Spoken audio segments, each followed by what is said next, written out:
Hi, I'm Carol Owens, and this is Stockbridge Updates. You know,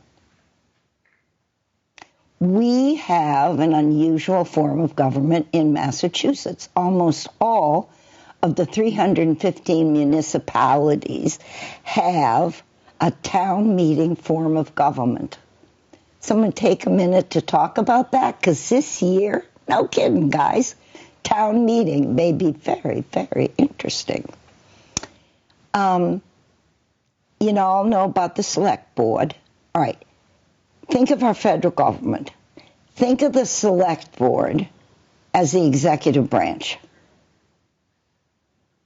Now, what's town meeting?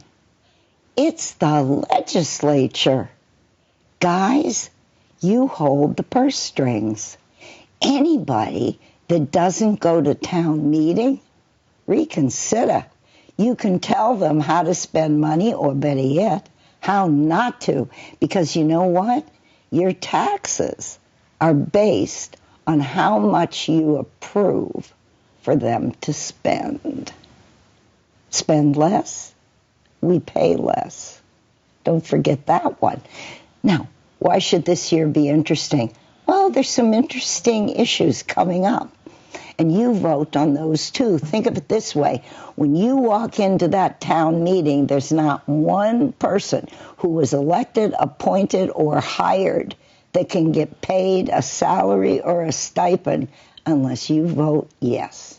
There isn't a program new that can be started or old that can be continued. It's really up to you. Pretty exciting, huh?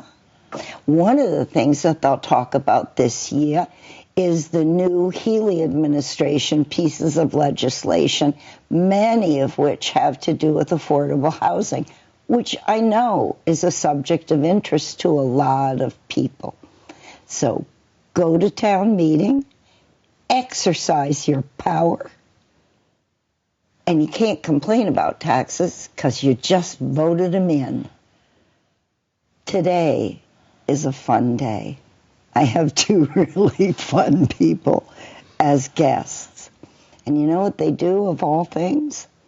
They own restaurants. There's Avie Maloney, who owns Once Upon a Table in Stockbridge, and Dave Barile, who owns On a Roll in Lenox. Welcome, both of you. I'm so delighted you're here. Thank you. I know nothing about running a restaurant, so everything you say will be enlightening and exciting. So let's start. How did you get into the restaurant business? Ever since I was a kid, cooking was what I wanted to do, and I started with my mom. Yeah. And then when it came time to choose a career, I decided to go to the Berkshire Community College, and I got my degree in hospitality management, a certificate in culinary arts, and I got my first real job was at the Red Lion Inn. And that's where you two met? Yes. Yes. Yeah. Now tell me about that. What were you doing? Waitressing, and so I had a different avenue. I was a waitress. And he Was in the kitchen.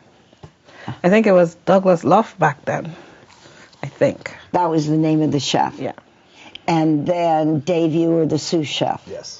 And you told me what that was. Yep. Tell everybody else, because I never knew. It's like second in command, president, vice president type of deal. Chef, sous chef. So second, yeah. You were vice president of the Red Lion Inn kitchen. Kind of, yep. I want you to know that my younger son worked at the Red Lion as a busboy during the summer, as so many Stockbridge kids did. And at the end of that summer, I burned all his clothes. Yeah. I'm telling you. Wow. Well, you couldn't wash them anymore. Right. There was Remnants. There were remnants. Good day. Yep. So I don't know what his clothes cost, but we had to subtract that from whatever he earned. Okay, now, what's it like running a restaurant in a place where it isn't even. I mean, we have 10 times more people here in the summer than we do like right now. Right. Yeah, that's correct. How do you think about that? How do you plan for? How do you survive that? Well, for me, I have my staff will tell you, I have a saying that's called feasting or famine. And when it's time for feasting, when it's busy and, you're at that point where that last table is coming in at 8:30 and you're like, oh my goodness, let's just get to the finish, Yeah. right? I remind them that the famine is coming. And the famine starts January 1st. And it goes all the way to Memorial Weekend in May. And it's not literally a famine per se, but it's slow. Mm-hmm. And so what you do is you make hay when the sun is shining. And so you save money for when the famine arrives. And that's how we make it through these months. I was told, and I know absolutely nothing, so correct me, but I was told that the secret of being successful in a restaurant, and you've been successful for many years, is to know how to order. That's a big part of it. Is it? Yeah, because for the most part, there's only two real costs you can control, which is how much you buy and your staff. Most of your other expenses are there all the time regardless. Like rent or something. Rent, electric, gas, insurances, it's all, you have to pay it no matter how slow or busy you are. Right. So there is a bit of, I just lost it. There's a bit of special things that needs to happen. Tell me now, what are those? So, for me, is finding the sweet spot of who are your purveyors, what they have on special, mm-hmm. what they have abundance of, and try to negotiate the pricing for it so that you get that bulk and then you make it work for your restaurant. So that's where you do specials. I understand. That's where you, you change, you bring a special item, or you have a consistent item because you negotiated the price, and then they know that Avie's going to come and buy lamb shanks for the next 6 months, and so we have it in stock, and you negotiate the price in that way. Butter, like the staples, butter, salt, sugar, flour. If you could get those things negotiated, and so you kind of have a budget for it, and then you can splurge on certain things if you want to. Like, there's Valentine's, and you want to bring in something romantic, or you want to, yes. you want to, it's Mother's Day or Easter, and you want to have, a local dish that people recognize that you want to splurge on, but you keep that in mind that you're not going to buy 30 of it. You're probably going to have 10 of it while supplies last. So that's what you were saying. There are the standard costs that you can't do anything about. The rent's the rent.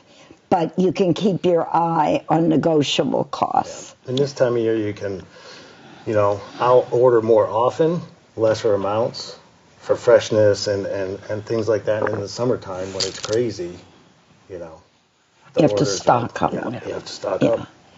Both of you have told me how you ended up owning a restaurant, and they're very fun stories. So start with you, because you owned a restaurant first. How'd that happen? Well, I was at the Red Lion, and an opportunity came to open up a really small spot up on North Street in Pittsfield. Mm-hmm. And, financially, it was a decent deal to try to get a restaurant open.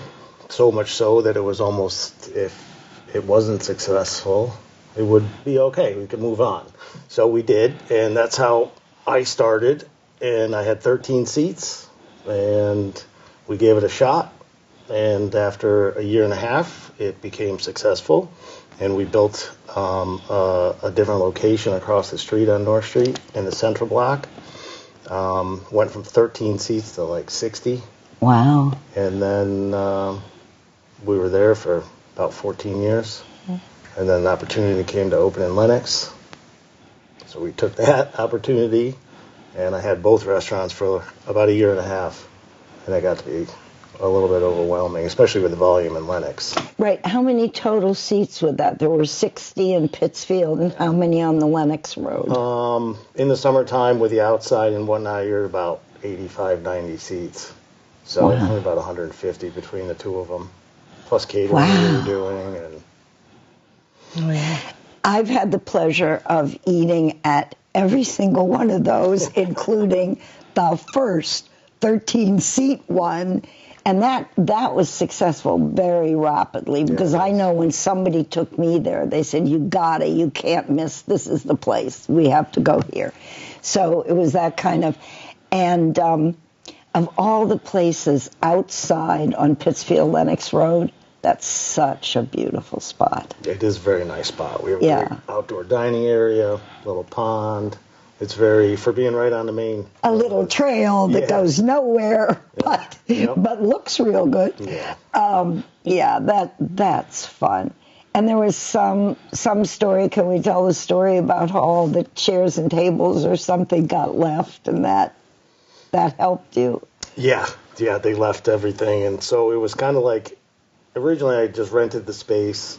It was all set to go, tables, chairs, glasses, plates.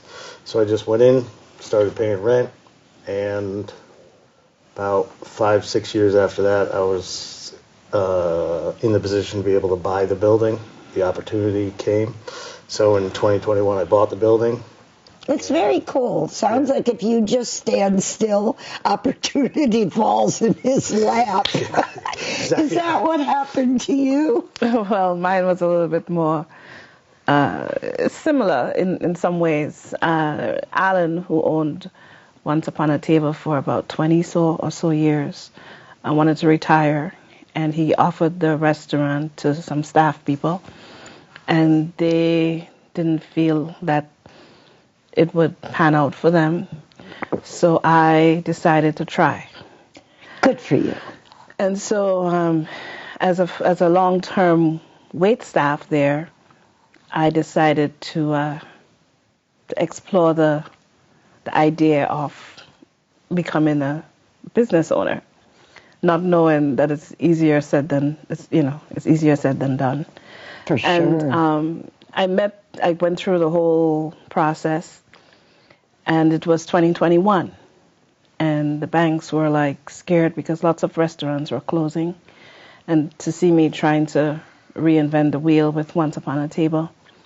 Explain that it was COVID. Well, it was a time where restaurants had to be 6 feet apart tables, or outdoor dining. What was going for Once Upon a Table, we did have outdoor dining, but our outdoor dining is not covered or enclosed. So if it's raining or the weather is not lovely and behaving, then we don't have the seats. And then inside, if you do 6 feet apart, the restaurant is tiny. For those of you who have not been to Once Upon a Table, it's 30 seats, it's 10 tables. And so if you do 6 feet apart, you don't really have many tables left. So going to bring that to a bank and say, hey, I want to take over this business, though it's, at that time it was 20 plus years old, the business. Chance to get a loan and trying to reinvent the wheel was a hard one. So Alan and I worked out a deal where, because I worked for him and he knows who I am and my work ethic, that we will do where he financed the opportunity for me, and here we are. This is Once Upon a Table is and has been for 20 or 25 years. Now 30. Now 30. Yes, we have to talk about that. Now 30. Once Upon a Table, now 30 years old, has always been the story of very good people in Stockbridge. Alan and Teresa, Avie. And you know, that reminds me of something else, Dave, that Avie was telling me, that she really believes that the personality of the owner and the availability of the owner, you know, present in the restaurant. I know you seat everybody, for example. Yeah. I think at every meal you're there and do that. And I always get a hug. That's good. I wait for my hug. And do you think Avie's right? I think she's probably right. That it makes a big difference. It does. Being present and being available to the customers. For a lot of years, I was mostly in the kitchen. And then probably since the pandemic, I definitely transitioned out of the kitchen while we're open to be on the floor. Talk to people, greet people, make sure everything's okay. And it's definitely, I think it's actually helped the business because people enjoy seeing us when they come in and building those relationships and getting to know people. And it's definitely a big part of the business. I have to tell you one of the greatest hospitality stories ever. I hadn't been on a roll in a while, but a girlfriend of mine said, meet me for lunch on a roll. That's the place to go. So we went. And Dave greeted us, and he seated us. And at some time during the meal, he stops by the different tables, and he says, how is everything? You know, did you enjoy your dish? And so forth. And I said, for anybody who knows me, well, it was great, but you don't have dessert. I'm a sugar girl. And so he said, oh, no, yeah, we don't. And we chatted a little bit. And the next time I came in, it was shortly thereafter, it was like the following week or something. And I was getting up to leave. And he said, wait, don't leave yet. So I'm standing by the door, and I don't know why I'm standing there. But I'm standing because he said, don't leave. And he comes back out with 2 brownies in a little plastic bag tied with a bow, and he says, your dessert. O is right.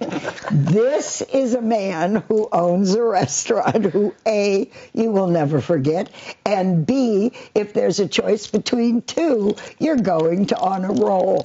So that was great. Now, and I bet you it's the same with you because I love you, Avie, and you have the greatest personality. And do you have time to interact with your guests and so forth? Yes, I do. And actually, when I'm not on the floor for whatever reason, people walk in, they sit down. Oh, great, you know, where is Avie? Is the next question. And so when I look at the roster and I see who is, you know, coming in to dine, I make it my duty to make time to go down and say hello. But in the busy months, I'm hosting. I greet people, I seat people, I run food and check in. It's my way of, I'm generally a shy person. And people would never know that about me. And so bringing something to the table is my way of, oh, how is everything? And check in and see how everybody's doing. I'm also not one to shout out or make known that I am the owner. So I just, if someone asks, I would say. But I usually just with the team working on the floor. That's marvelous. And I just want you all to know that the fact is that everybody knows Avie. She's loved by everybody, and nobody would say she was shy. We have dinner from time to time, and the last time we had dinner, we closed the restaurant. And we laughed the whole time. Yes. So whatever you're doing, girl, it's the right thing. Now, what about the troublesome client? No names, folks, but tell me a troublesome client story, and do they cluster? Are there things that happen over and over again, or are they all unique? A lot of them are unique. But most of it winds up being somebody's personal preference about maybe a dish or whatnot. And, sometimes I just say, well, that's why they call it culinary art. It's your impression. It's my impression. As I'm sure with Avie, we try our very best to make sure that the quality's there and consistency's there. So, for me, it ends up being most of the time it's somebody's personal preference more than a problem, so to speak, with the food or seating. I want to sit here. I don't want to sit here. Oh, how does that go? In the summertime, it's difficult, because your seating is limited and the crowds are incredible. So, you have to try to maximize what you have for seating to be able to seat everybody and not have long waits. And it becomes a challenge. And some people don't understand it. And, you do your best you can to try to work with them and make them understand that this is how we run it. Some people don't like it. Do you, Avie, train your staff in any way? I know I was in a restaurant once, everything shall remain nameless, and the folks at the next table were very displeased, and I have absolutely no idea about what. I mean, you couldn't make out what the thing was. But what I noticed was the waitress was so skilled at sort of, parry thrust, and the end said, "Let me bring you a glass of wine," yep. And everything calmed right down. How do you train your staff in advance, or what do you do? Well, I have a goal, which is to make sure that everyone leaves happy, because there's tons of places they can go. It's not easy to get into Once Upon a Table. You got to find parking. You got to walk up an alley. Certain people are not guest capable, and then they finally get to sit down. So the least you can do is to make sure that they have a good meal. Mm-hmm. And the staff is trained to check in and to look at things, leaving the kitchen the way Avie would like it. If it doesn't look Avie approved, would Avie want that on the table? They know to look. And so it doesn't touch the table, and if it does happen to touch the table and the customer complains, we redo it and make sure that they leave happy. If they're still unhappy, they don't pay for it. Aha. Do you have like a similar... Yeah, because you do want, like Avie said, you want people to leave happy regardless. Yeah. So, same thing, if it's a dish that they don't like, we'll offer them something else. And again, if they're still not happy, then you comp the food, because it's better to take care of it while they're still there than to have somebody leave upset, and that's far worse than doing what needs to be done to take care of it while they're still there. As a customer, as a local customer, I don't know if anybody else feels this way, but I sort of feel like a partner or an obligation in your success. I want the local places to thrive. Right. I would hate to lose on a roll or Once Upon a Table or the Red Lion Inn or, any of them. And so I sort of feel like a participant. So one time I was in one of my favorite restaurants, and not yours, another, and there was a bug in the salad, and the bug was alive and busy and in competition with me for eating the lettuce leaves. Yeah, that happens too. It does happen. Yeah, and my first reaction was to hide it from everybody. Go over the way and says, "Get rid of this." Do locals feel like participants in your success? I would hope they would. Yes.